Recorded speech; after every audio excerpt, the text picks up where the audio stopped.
Estamos entrando en la tercera semana de la invasión rusa a Ucrania y con ello también estamos entrando en una etapa harto compleja y poco clara de avisorar porque el reto ahorita es controlar lo que no es controlable o poco controlable y en ello estriba en gran medida la pregunta de cuál es la meta final que persigue Vladimir Putin al haber invadido a un país soberano e independiente.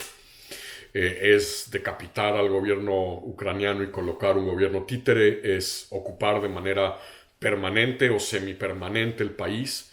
Y mientras tanto, ya tenemos a más de 2 millones de refugiados ucranianos huyendo a países de Europa, ataques crecientes, creciente nivel de ataques a población civil, las desoladoras de una familia, hijos pequeños, en la calle, el hospital de maternidad infantil bombardeado, un ejército ruso también entrampado tanto por razones tácticas y operativas como por la tenaz y heroica resistencia de las fuerzas ucranianas, Polonia, un país de la OTAN, ofreciendo transferir toda su flota de cazas MiG, los aviones caza rusos que son los que conocen los pilotos ucranianos, a la Fuerza Aérea Ucraniana para poder ayudar a Ucrania a controlar su espacio aéreo y sobre todo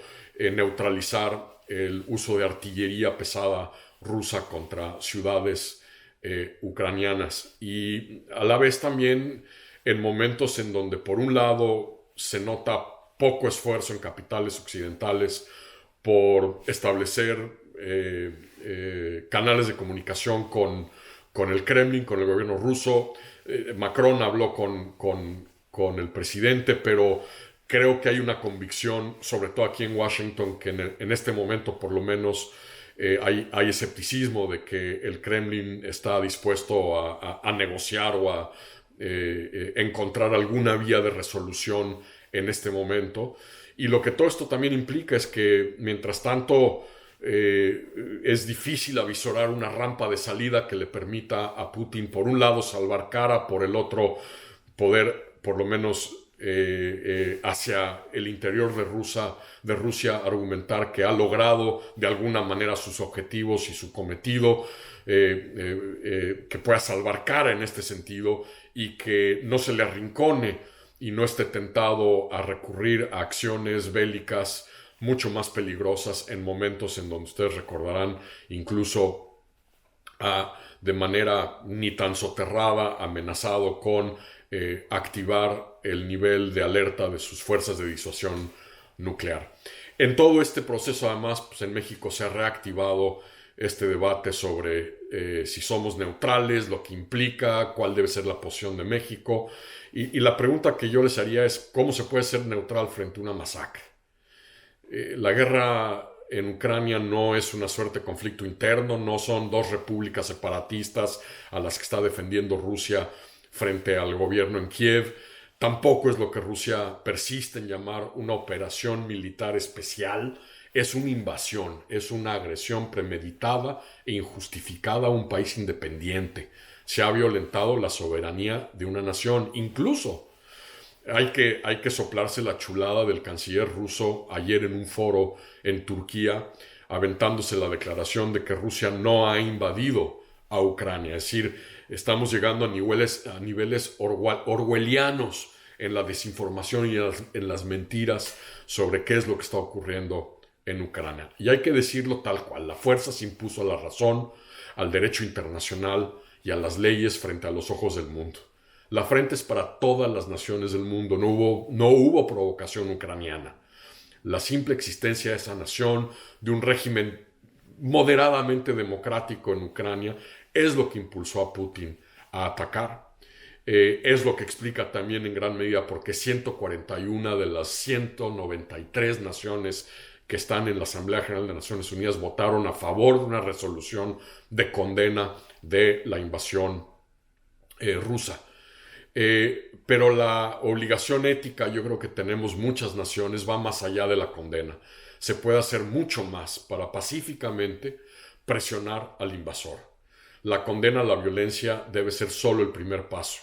Hay que hacer todo lo posible para frenar a este autócrata y a esta violación del derecho internacional. Y en este sentido es donde viene a cuenta todo el debate sobre las sanciones comerciales, el boicot a artistas, a deportistas rusos, el quitarle la sede de la final de la Copa Champions, toda esta serie de acciones que son fundamentales en presionar y enviar un mensaje incluso a la propia sociedad rusa de que el mundo está unido en oponerse a esta decisión. Y es también en este contexto en donde el debate sobre si México acompaña, arropa, espejea o no estas sanciones es relevante. Me parece desafortunada, de nuevo lo digo, la decisión del presidente López Obrador de no buscar acompañar a países que son nuestros principales socios comerciales, Canadá y Estados Unidos, en estas sanciones. La agenda comercial económica entre México y Rusia es tan pequeña que casi representa en todo un año lo que México y Estados Unidos comerciamos en un solo día. Y el aislamiento a Rusia y el oprobio a Rusia se puede manifestar también de otras maneras, con política cultural, deportiva, revisando los mecanismos de cooperación y vínculos institucionales que hay entre las Fuerzas Armadas mexicanas y las Fuerzas Armadas rusas. Todo esto explica también por qué ya tienes no solo a los países aplicando sanciones, sino a más de 100 compañías globales que han decidido salir de terminar con sus operaciones o suspender sus operaciones en Rusia. Hay que decirlo claramente, no podemos fingir demencia, pertenecemos al bloque occidental, nos guste o no. Nuestro principal socio comercial, Estados Unidos, es todavía la primera potencia del orbe. Y la pregunta fundamental que México y los mexicanos nos tenemos que hacer es de qué lado de la historia queremos estar. Por un lado se critica a Estados Unidos como injerencista, pero con Putin queremos mantener buenas relaciones cuando es un autócrata y esa autocracia es responsable de la muerte de miles de personas inocentes y de un penoso éxodo, el movimiento poblacional más importante que ha visto Europa desde la Segunda Guerra Mundial. Mantener buenas relaciones, como argumenta el presidente López Obrador, es un garlito. Hay que recordar lo que dijo Churchill en algún momento.